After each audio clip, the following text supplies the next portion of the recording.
Okay, we have a question from Herman Valdinos in Gilbert, Arizona. He asks, what is loss mitigation? Is it the same as a loan modification? Well, Herman's short answer is no.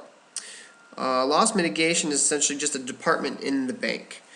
To mitigate is to lessen the severity or become milder. So essentially, the bank wants to minimize its loss at the expense of the homeowner. Get the homeowner to take less than what the bank can give. In layman's term, loss mitigation department pits the bank against the homeowner. So you as a homeowner are faced with the task of having to negotiate with a team of professionals whose sole purpose is to get you to settle for less to try and lower your mortgage payment. I equate it to pretty much trying to represent yourself in court for a serious offense. And while it may not mean prison time, a negotiation on your mortgage is still a long-term commitment. And you should strive to put yourself in the best position possible.